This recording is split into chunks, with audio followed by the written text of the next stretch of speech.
இறையேசுவில் என் அன்பு சகோதர சகோதரிகளே, ஆண்டவர் நாமத்திற்கு சோத்திரம். தினம் ஒரு ஜெப வழியாக பேசிக்கொண்டிருப்பது உங்கள் அன்பு சகோதரன் பிரபு. எப்படிங்க இருக்கீங்க? இன்றைய நாள் எப்படிங்க போச்சு? உங்களுக்கு மகிழ்ச்சியாக இருந்தீங்களா? எப்போவுமே சந்தோஷமாக இருங்க.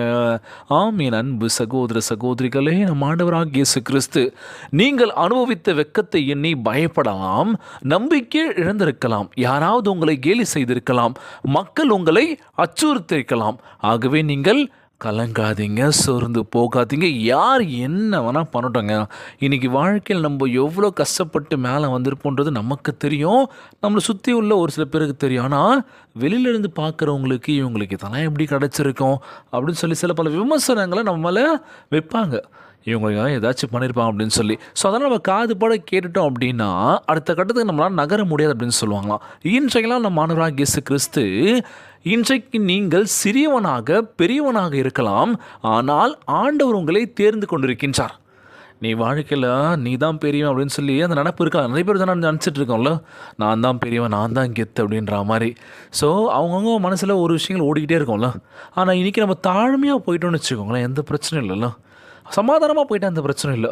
நீயாவே இருப்பா, நீ கெத்தாவே இரு, நீ பெரியவனாக இரு, பிரச்சனையே இல்லை. நானாகவே இருக்கேன், அவ்வளோதான். அம்மாவா இல்லையா?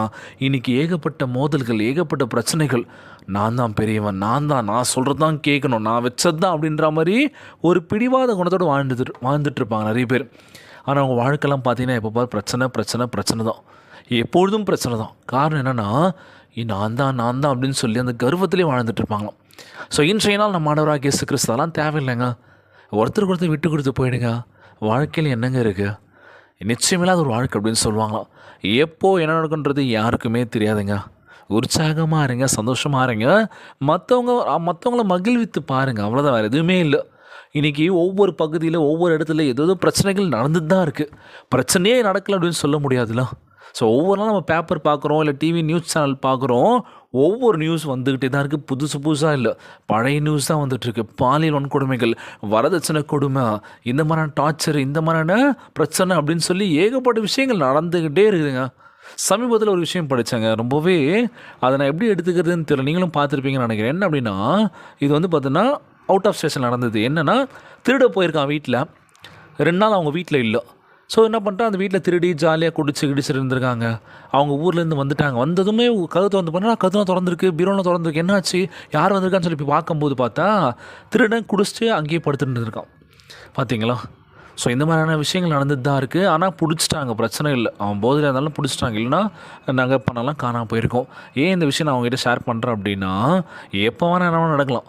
ஸோ நம்ம நேரம் எப்படி இருக்கோ கரெக்டாக இருந்துச்சுன்னா பிரச்சனை இல்லை. நேரம் கொஞ்சம் அப்படி இப்படின்னு ஆயிடுச்சுன்னா என்ன பண்ணுவோம்? உடனே ஆண்டவரே, ஆண்டவரே எனக்கு இப்படி பண்ணீங்க அப்படின்னு சொன்னால் பண்ணுவோம். ஏசப்பா நம்ம திட்ட ஆரம்பிப்போம், அவர் மேலே நம்ம குறை சொல்ல ஆரம்பிப்போம். நான் உங்களுக்கு உண்மையாக இருந்தேனே, உங்களுக்கு கீழ்ப்படுறதோடு இருந்தேன், தினந்தோறும் கோயிலுக்கு போனேன்னு ஜெபிச்சனே, என் வாழ்க்கை இப்படி பண்ணிட்டீங்களா ஆண்டவரேன்னு சொல்லி கேட்பீங்களா, கேட்க மாட்டீங்களா? நிச்சயமாய் வாழ்க்கையில் எப்போ எது நடந்தாலும் சரி, ஆண்டவரே நீங்கள் பார்த்துக்கோங்க, நீங்கள் அமைத்து கொடுத்த ஒரு வாழ்க்கை இது, நீங்கள் தான் பார்த்தோன்னு சொல்லி ஜெபிக்க ஆரம்பிச்சிங்கன்னு வச்சுங்களேன், வாழ்க்கை சிறப்பாக இருக்குங்க. சோர்ந்து போகாதீங்க, உற்சாகமாக இருங்க, தினந்தோறும் ஜெபியுங்கள். வாழ்க்கை இன்னும் முடியல அப்படின்னு நான் சொல்லியிருந்தேன். எவ்வளோ விஷயங்கள் இருந்தாலும் சரி, ஆண்டவருக்கு நன்றி சொல்லிட்டு இருங்க. ஆண்டவர் உங்கள் வாழ்க்கை மூலமாக அற்புதங்களையும் அதிசயங்களையும் செய்யும்போது நீங்கள் 1000 மடங்காக பெருகுவீர்கள். இந்த வாக்கு தத்தத்தை சுதந்திரித்துக் கொள்வீர்கள் அப்படின்னு சொல்லும் போது நிச்சயமாக நம் ஆண்டவராகிய இயேசு கிறிஸ்து நம் வாழ்க்கையை பெருக பண்ண போகின்றார். எனக்கு எதுவுமே இல்லை, எல்லாமே இழந்து நிற்கிறேன் பிரதர், கவலைப்படாதீங்க. நிச்சயமாய் இழந்தவற்றை மீண்டும் நம் ஆண்டவராகிய இயேசு கிறிஸ்து இரட்டிப்பாய் கொடுக்க போகின்றார். மகனே கலங்காத, சோர்ந்து போகாத, உற்சாகமாறு, தினந்தோறும் ஜெபியுங்கள். நல்லதே நடக்குங்க. இது 100% உண்மைங்க. யாருக்கும் கெடுதல் பண்ணாமல், யாரோட பேச்சுக்கு நம்ம போகாமல், நம்ம வேலை உண்டு, நம்ம எதை நோக்கி ஓடுறோமோ அதை நோக்கி ஓடிட்டு இருந்தால் வாழ்க்கை சிறப்பாக இருக்கும், எந்த பிரச்சனையும் இருக்காது. ஆனால் அப்படி பண்ணுறதே இல்லை. என்ன பிரச்சனை நடக்குது, அடுத்த வீட்டில் நடக்குது, அடுத்தவங்க என்ன பண்ணலாம் அப்படின்னு சொல்லி அதே ஃபோக்கஸ்டாக பார்த்துட்ருக்கோம்ல. அது வேணாம்.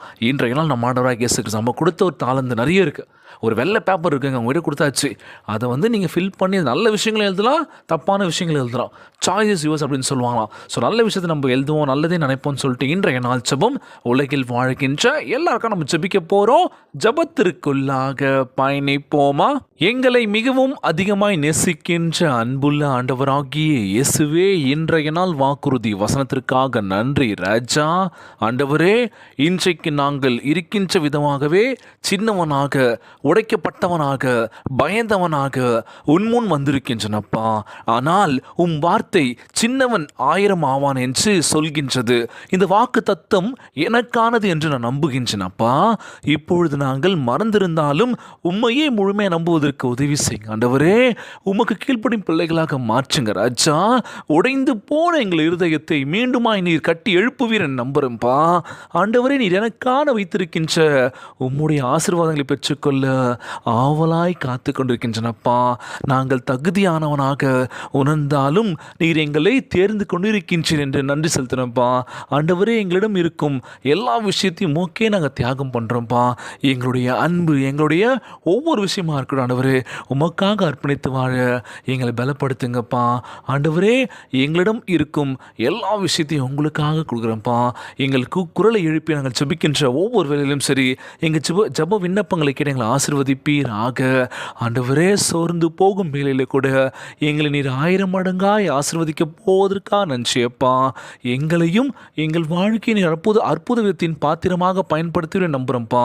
அவமானத்தினால் மனம் உடஞ்சி சோர்ந்து போகும் வேலையில் கூட உம்முடைய அன்பினால் எங்களை உயர்த்தி, அன்பினாலே எங்களை தைரியப்படுத்தி எங்களை ஆசீர்வதிப்பீராக. இன்றைக்கு எங்கள் வாழ்க்கையில் அற்புதத்தை செய்வீர் என்று நம்புகிறேன் ஏசப்பா. உமக்கே இந்த ஜபத்தை எடுக்கின்ற ஆண்டவர், இந்த ஜபத்தை கேட்டுக்கொண்டிருக்கின்ற என் அன்பு சகோதர சகோதரிகள், என் அன்பான உறவுகள் எல்லோரையும் பார்த்துக்கோங்கப்பா. யாருக்கு எந்த கஷ்டங்கள் துன்பங்களை கொடுத்துறாதீங்க ராஜா. நோய் நொடியினால் அவதிப்பட்டு கொண்டிருக்கின்ற ஒவ்வொரு சகோதர சகோதரிகளை உமது கரங்களால் தொட்டு அகற்றி போடுவீராக. உம்மால் கூடாத காரியம் ஒன்றும் இல்லாண்டவர் எல்லோரும் நல்லா இருக்கணும்ப்பா. இன்றைய நாள் ஜெபம் இயேசுவின் விலையேற பெற்ற நாமத்தினாலே ஜெபிக்கின்றேன் நல்ல பிதாவே, ஆமேன் ஆமேன். இயேசுவுக்கே புகழ், இயேசுவுக்கே நன்றி. மரியே வாழ்க.